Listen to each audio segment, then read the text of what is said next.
Please pray for the people who is sick. ఎవరైతే రోగులుగా ఉంటున్నారో వారి కోసం ప్రార్థించమన్నాడు. అది నేను ఒక రెస్పాన్సిబిలిటీ తీసుకున్నాను. అవును కదా, స్వస్థత చాలా అవసరం మనుషులకు. ఆ స్వస్థత ప్రార్థన చేసినప్పుడు దేవుడు వారికి స్వస్థత కలిగించినప్పుడు వారి జీవితంలో ఎంతో గొప్ప సంతోషము, అలాగే దాన్ని బట్టి వారి కుటుంబంలో ఆనందం ఉంటుంది. ఎవరైనా ఒకరు ఇంట్లో అస్వస్థతగా ఉంటే లేదా బెడ్ రీడ్ అయిన వాళ్ళని చూసినప్పుడు ఆ ఇల్లు చాలా అనీజీగా ఉంటుంది, సంతోషం ఉండదు, సమాధానం ఉండదు, ఎప్పుడూ ఒక దుఃఖమే ఉంటుంది ఆ ఇంట్లో, ఏ ఒక్కరికి బాగా లేకున్నప్పటికీ కదండి. కానీ అదే ఆ గృహంలో స్వస్థత అనేది జరిగితే కుటుంబం అంతా సంతోషపడుతుంది.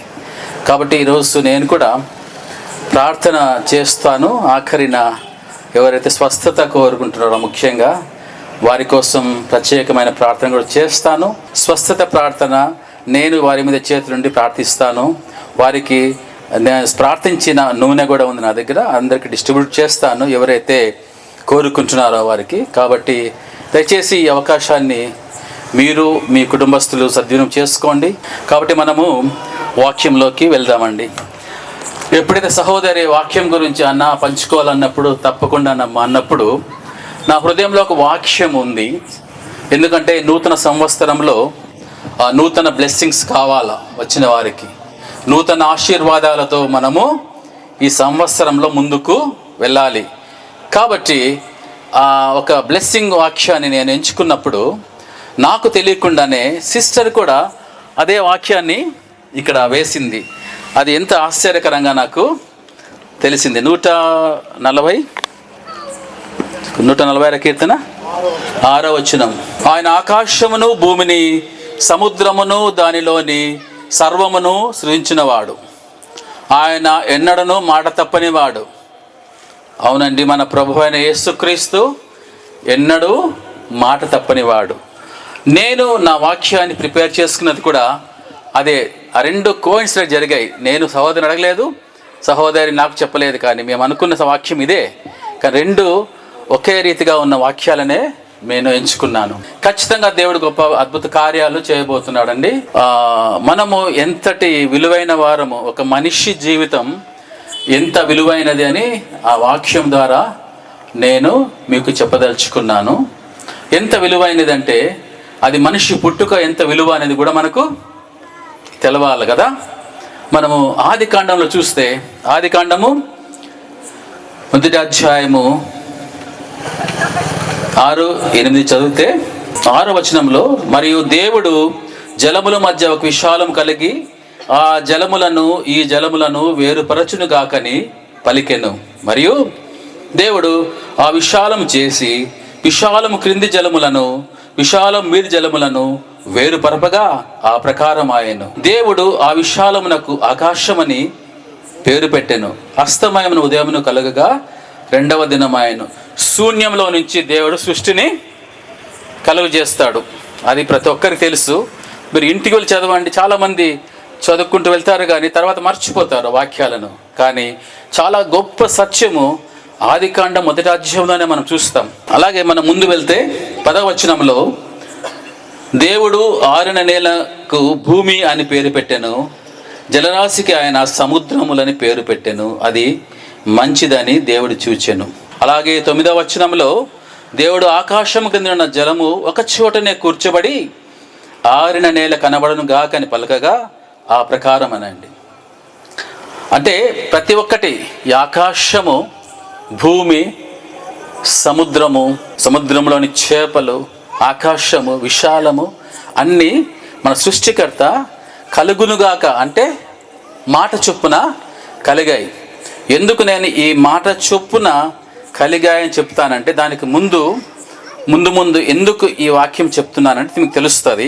అలాగే 14వ వచనంలో, దేవుడు పగటిని రాత్రిని వేరుపరచునట్లు ఆకాశ విశాలమందు జ్యోతులు కలుగునుగా కనియు అవి సూచనలను కాలములను దిన సంవత్సరములను సూచించుటకై ఉండుగాకనియు ఆయన మాట చొప్పున జరిగింది. భూమి మీద వెలిగిచ్చుటకు అవి ఆకాశ విశాలమందు జ్యోతులై ఉండుగాకని పలికెను, ఆ ప్రకారమైన ఆ బ్రహ్మాండమైన సూర్యుని, బ్రహ్మాండమైన చంద్రుణ్ణి, నక్షత్రాలను కలుగునుగాక. అంటే మనం ఊహించలేము ఆ విశాలాన్ని, ఆ సైజును, ఆ సృష్టిని. కానీ అది ఆయన మాట చొప్పున కలుగునుగాక అంటే కలిగింది కదండి. అలాంటి సృష్టికర్తను మనము ప్రార్థిస్తున్నాం. 16లో దేవుడు ఆ రెండు గొప్ప జ్యోతులను, అనగా పగటిని ఏలుటకు పెద్ద జ్యోతిని, రాత్రిని ఏలుటకు చిన్న జ్యోతిని, నక్షత్రమును చేశాను. ఒకే లైన్ ఉంది కానీ ఆ లైన్లో ఎంత బ్రహ్మాండమైన ఆలోచన ఉందండి. ఆ రెండు గొప్ప జ్యోతులు అంటే ఏంటివి? పగటి నేలుటకు ఒక జ్యోతిని, రాత్రి నేలుటకు ఒక జ్యోతిని. అంటే పగటి నేలుటకు సూర్యుడిని, రాత్రి నేలుటకు చంద్రుణ్ణి, ఆకాశ నక్షత్రములను కలుగునుగాక అంటే కలిగింది. అది మంచిదని చూచెను. ఆయన సృష్టి అంతా మంచిది. యేసు ప్రభువు, మన దేవుడు యేసయ్య ఈ సృష్టిని చేసినప్పుడు అది మంచిగా చేశాడు. కానీ ఒక్కసారి ఊహించండి, ఈ భూమిలో భారతదేశం ఏ పాటిది?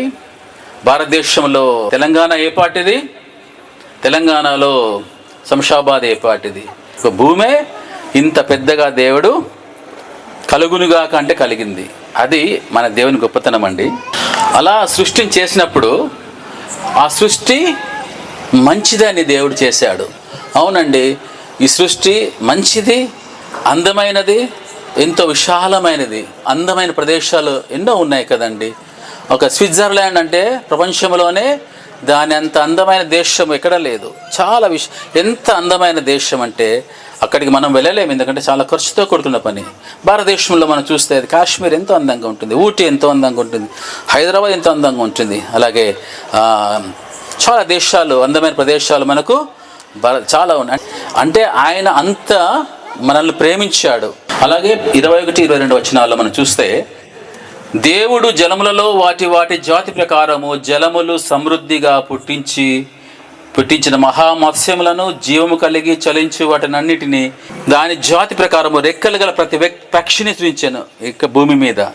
అది మంచిదని దేవుడు చూచెను. అది మంచిదని దేవుడు చూచెను. 22వ వచనంలో, దేవుడు మీరు ఫలించి అభివృద్ధి పొంది సముద్ర జలములో నిండి ఉండుననియు, పక్షులు భూమి మీద విస్తరించును గాకనియు వాటిని ఆశీర్వదించాను. కాబట్టి ఇక్కడ మనం గమనించేది ఏంటంటే, ఈ సృష్టి అనేది దేవుని మాట చొప్పున ఇంత విశాలమైన సృష్టి జరిగింది. అది ఆ గొప్పతనాన్ని మనము అనుభవించాలి ఆ మాటల ద్వారా. అంత మంచిదనే దేవుడు చూచినప్పుడు ఎంతో సంతోషమైన దేవునికి.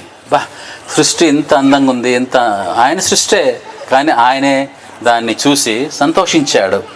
ఇకపోతే 26వ వచనంలో ఎందుకు చెప్తున్నానంటే, ఇవన్నీ సృష్టి కలుగునుగాక అంటే కలిగింది. కానీ మానవ జన్మ కలుగునుగాక అంటే కలిగిందా అండి సిస్టర్? చేశాడు కదా. అది ఆయన మనిషి యొక్క విలువ. అది మనం చూస్తే ఏమవుతుంది, దేవుడు మన స్వరూపమందు మన పోలిక చొప్పున నరులను చేయదము, వారు సముద్రపు చేపలను, ఆకాశ పక్షులను, పశువులను, సమస్త భూమి మీద ప్రాకు ప్రతి జంతువును ఏలుదురుగాకని పలికెను. మన స్వరూపమందు అంటే ఎవరి స్వరూపంలో మనం ఉన్నామండి? వినాల బాగా. మనము ఎవరి స్వరూపంలో ఉన్నాం?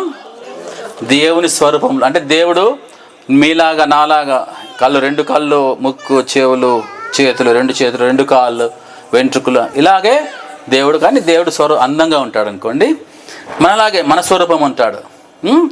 దేవుడు తన స్వరూపమందు నరుని సృజించెను, దేవుని స్వరూపమందు వాణి సృజించెను, స్త్రీనిగాను పురుషునిగాను సృజించెను, దేవుడు వారిని ఆశీర్వదించెను.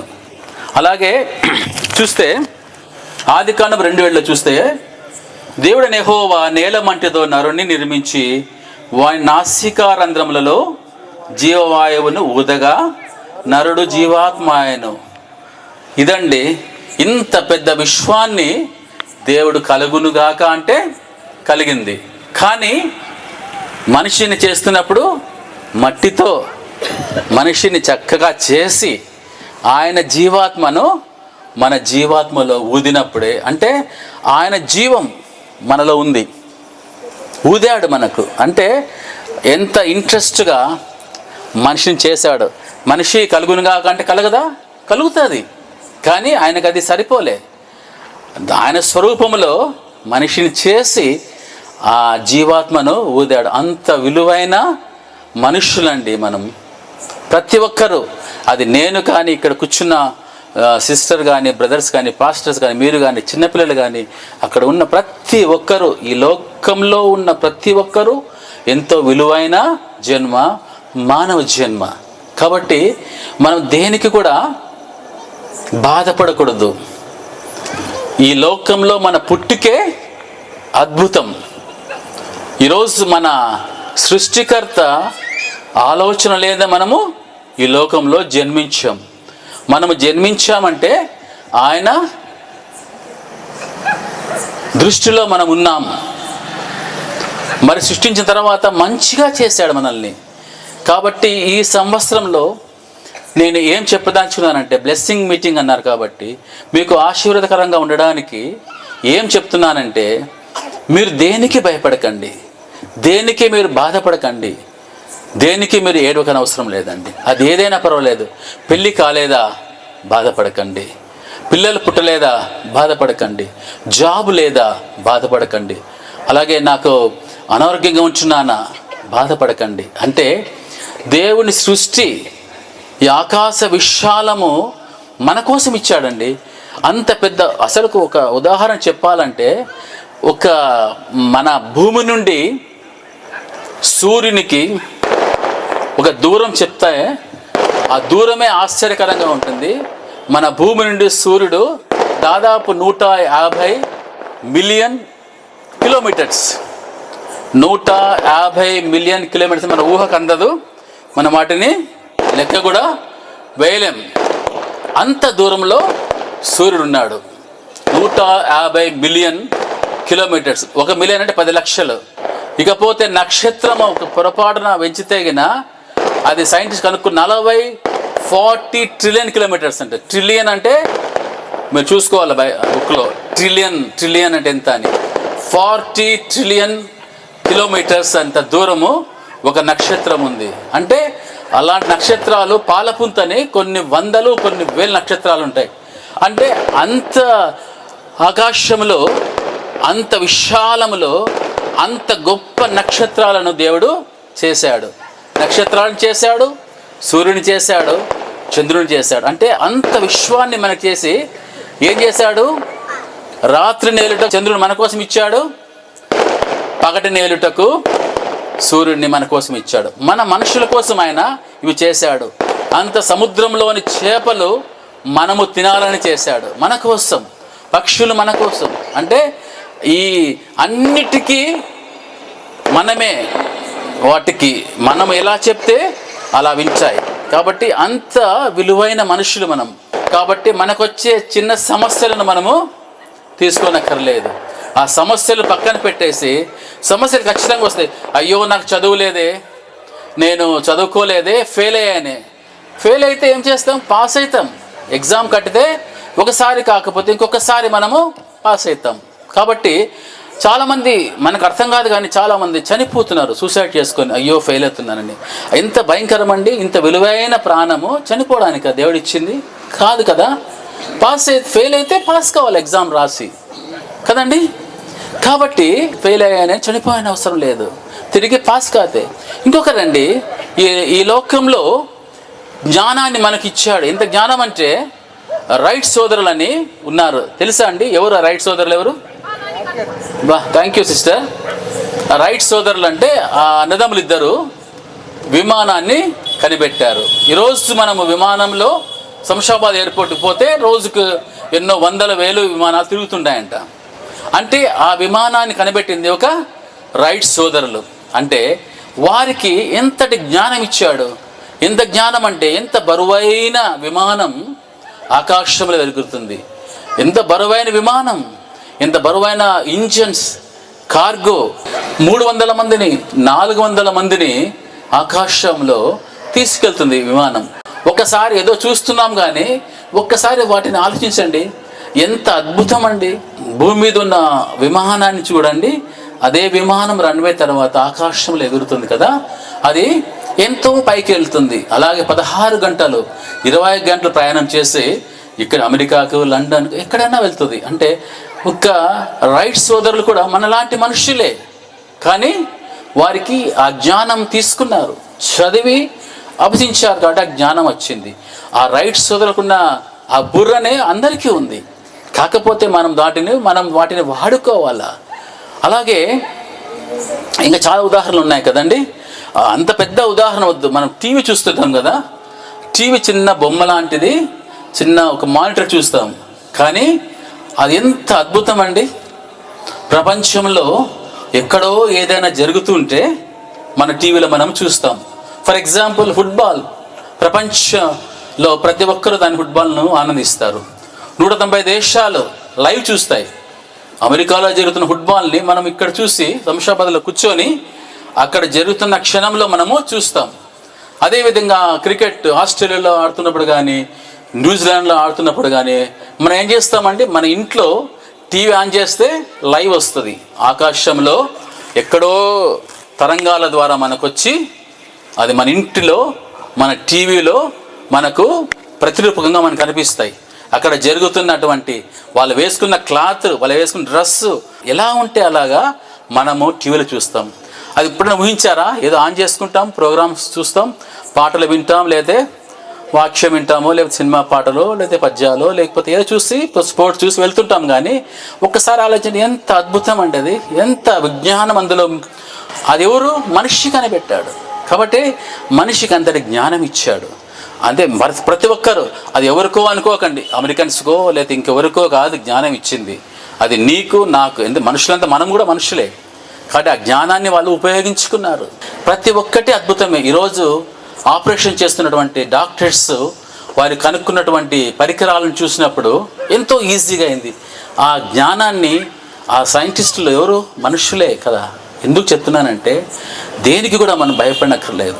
కాకపోతే వారు చదువుకున్నారు, చదవడం అనేది ముఖ్యం కాదు. దేని మీదైనా మనం శ్రద్ధ వహించి వాటి మీద మనము శ్రద్ధ వహిస్తే మనము గొప్పగా వాటిని సొంతం చేసుకుంటాం. బాగా చదివితే లక్షల జాబ్ వస్తుంది. అలాగే నైపుణ్యం ఉంటే ఇంకొక విధంగా సంపాదించుకోవచ్చు. సో డబ్బు సంపాదించుకోవడానికి మార్గాలు అనేకంగా ఉంటున్నాయి ఈ రోజుల్లో, కానీ దాన్ని సంపాదించుకోవడానికి మనము ప్రయత్నాలు చేయాలా. ఇంట్లో గొడవలు కొట్లాట్లు ఉంటున్నాయి కదండి. ఎందుకు? తాగుబోతు భర్త, తాగుబోతు కుమారులు ఉన్నప్పుడు ఆటోమేటిక్గా ఆ గృహంలో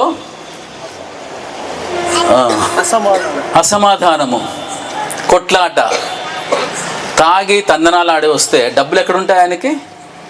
వచ్చిన డబ్బు అంతా తాగేసి ఇంటికి వస్తే భార్యకి ఏమిస్తాడు? బిడ్డలకి ఏమిస్తాడు?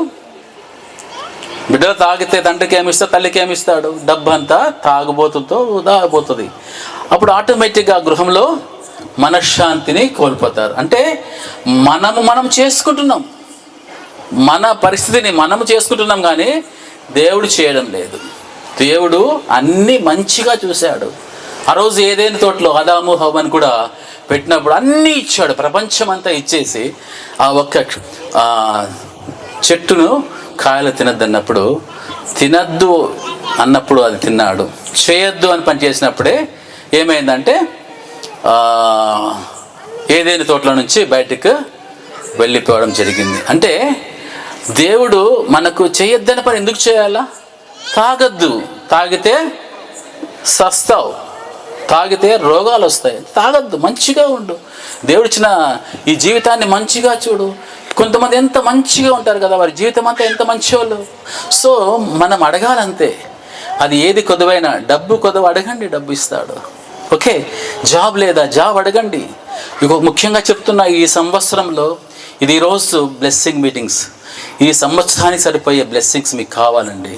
కాబట్టి ఖచ్చితంగా నా ప్రియులారా, ఈరోజు నేను ప్రార్థిస్తున్నాను, మీ ప్రతి ఒక్కరి కోసం ప్రార్థిస్తున్నా. మీలో ప్రతి ఒక్క సమస్య గురించి, మీలో ప్రతి వేదన గురించి, ప్రతి బాధ గురించి కూడా నేను ప్రార్థన చేస్తానండి. ఆ ప్రార్థన ఖచ్చితంగా దేవుడు ఉంటాడు. మీరు నెక్స్ట్ మంత్ వచ్చి ఇదే ప్రేయర్ టవర్లో సాక్ష్యం చెప్పాలి. కాబట్టి అంత విలువైన దేవుడిని మనం కలిగి ఉన్నప్పుడు మనకెందుకు బాధ కదండి? సంతోషంగా ఉందాం. లూకాసు వార్త చూసి నేను ముగిస్తానండి.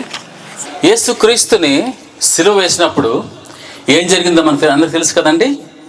యేసుక్రీస్తుని అన్యాయంగా సిలువ వేసినప్పుడు ఏం జరిగింది? లూకాసు వార్త 23వ అధ్యాయంలో 44-45 చూస్తే మనకు, అప్పుడు రమారమి మధ్యాహ్నం ఆయను అది మొదలుకొని 3 గంటల వరకు ఆ దేశమంతటి మీద చీకటి కమ్మెను, సూర్యుడు అదృశ్యుడాయన. ఎందుకు యేసుక్రీస్తు చనిపోతే సూర్యుడు ఎందుకు అదృశ్యమయ్యాడండి?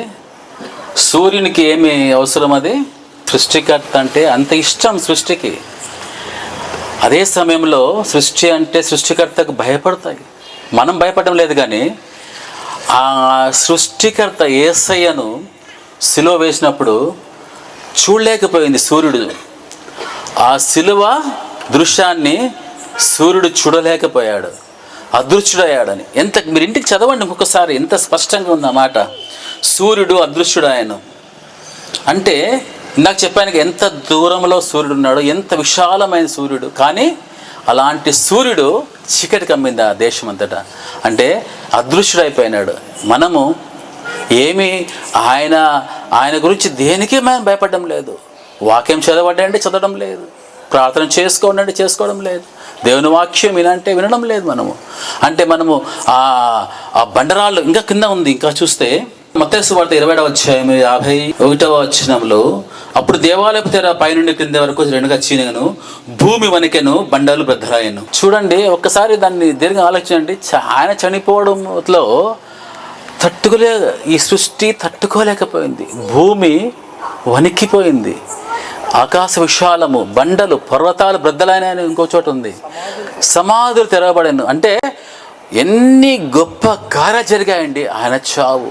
ఎందుకంటే ఆయన పరిశుద్ధుడు, ఆయన దేవాది దేవుడు, ఈ లోక రక్షకుడు అండి ఆయన.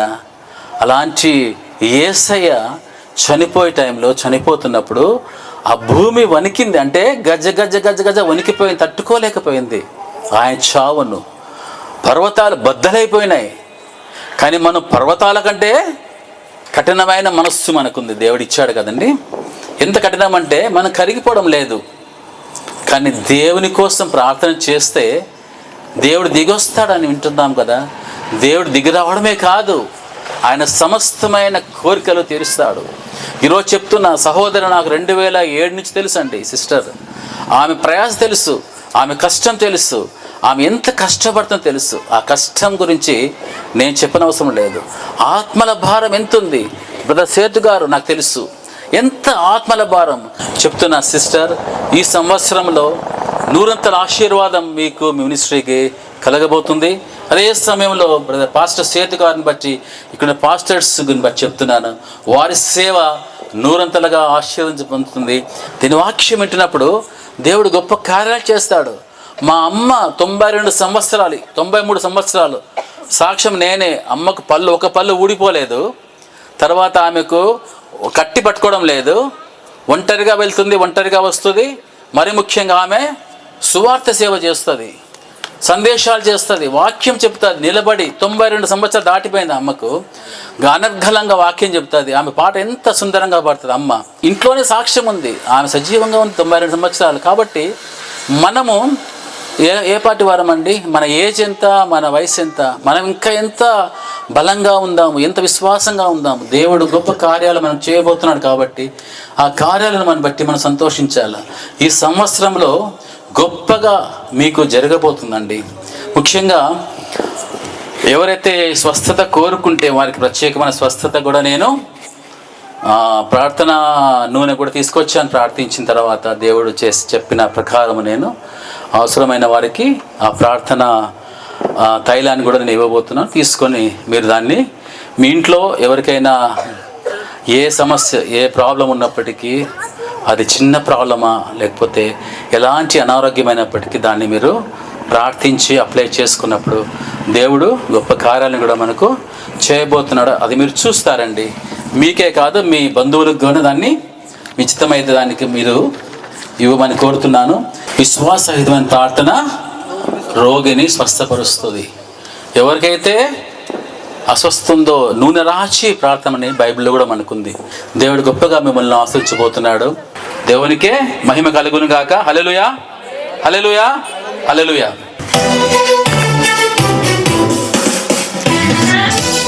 సాంగ్ వచ్చిన వారు నాతో కలిసి ప్రభుని ఆరాధిస్తాం చప్పట్లు కొడుతూ. Thank you Jesus.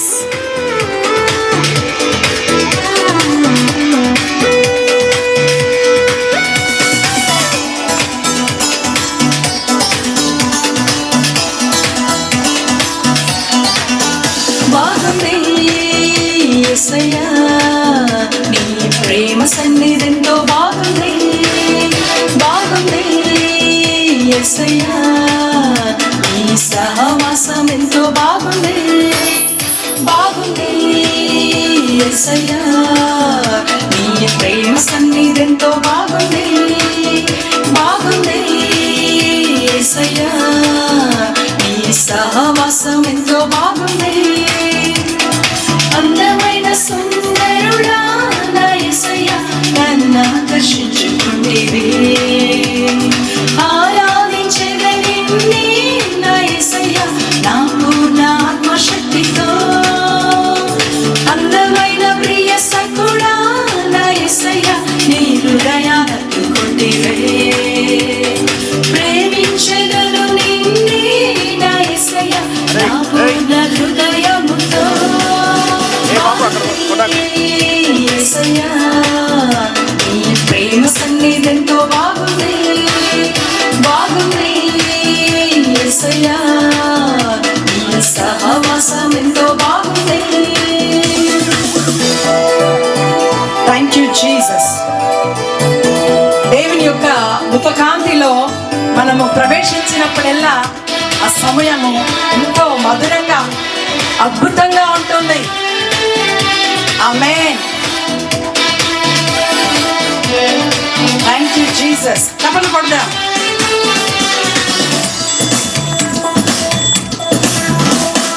ప్రతి క్షణం నీ పాదాల చెంత కూర్చుంటే ఎంతో బాగుంది, ఆ క్షణము నీవు నన్ను చూసి మురిసి పోతుంటే ఎంతో బాగుంది. ప్రతి క్షణం నీ ప్రేమ స్వరము వింటుంటే ఎంతో బాగుంది, ఆ క్షణము నీవు చిరునవ్వుతో నన్ను చూస్తుంటే ఎంతో బాగుంది. యేసయ్యా నన్ను నీ వశం చేసుకుంటేవి, ధనుడా యేసయ్యా నీ మంచితనం చూపుచుంటేవి, బాగుంది యేసయ్యా నీ ప్రేమ సన్నిధితో బాగుంది, బాగుంది యేసయ్యా నీ సహవాసం ఎంతో బాగుంది. దేవుని ముఖకాంతిలో అనుక్షణం ఆయన నామాన్ని స్తుతించి ఆరాధిస్తూ ఆయన నామము ఘనతను మనం ప్రకటిస్తుంటే ఆ క్షణాలు ఎంతో మధురంగా ఉంటాయి. హల్లెలూయా.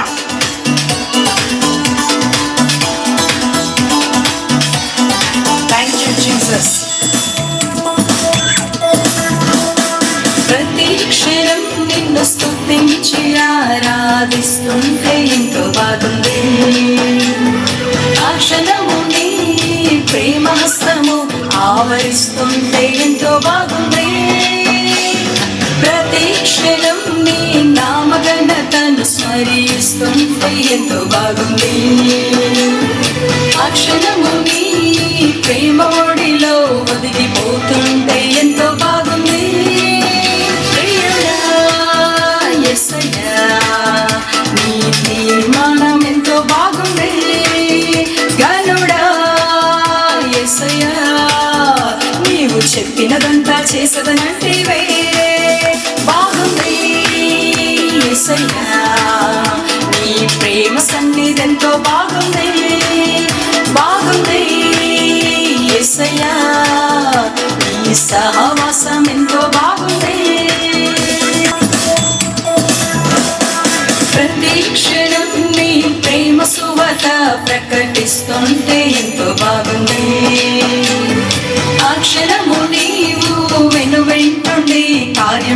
ఆరాధిస్తే ఎంతో బాగుంది. ప్రతి క్షణం నీ జనులందరికై ప్రార్థిస్తుంటే ఎంతో బాగుంది. ఆశ్రయము నీవు జనులందరినీ దీవిస్తుంటే ఎంతో బాగుంది. ప్రియుడా యేసయ్యా నీ మనసెంతో బాగుంది. గనుడా యేసయ్యా నా మనసంతా నిండిపోతేవి. బాగుంది యేసయ్యా నీ ప్రేమ సన్నిధెంతో బాగుంది. బాగుంది యేసయ్యా నీ సహవాసం ఎంతో బాగుంది. నా ప్రియులారా, ఈ కార్యక్రమం మీకు నచ్చినట్లయితే దయచేసి లైక్ చేయండి, షేర్ చేయండి, అలాగే సబ్స్క్రైబ్ చేసుకోండి. సబ్స్క్రైబ్ చేయకపోతే బెల్ ఐకాన్ మీద క్లిక్ చేయండి. God bless you.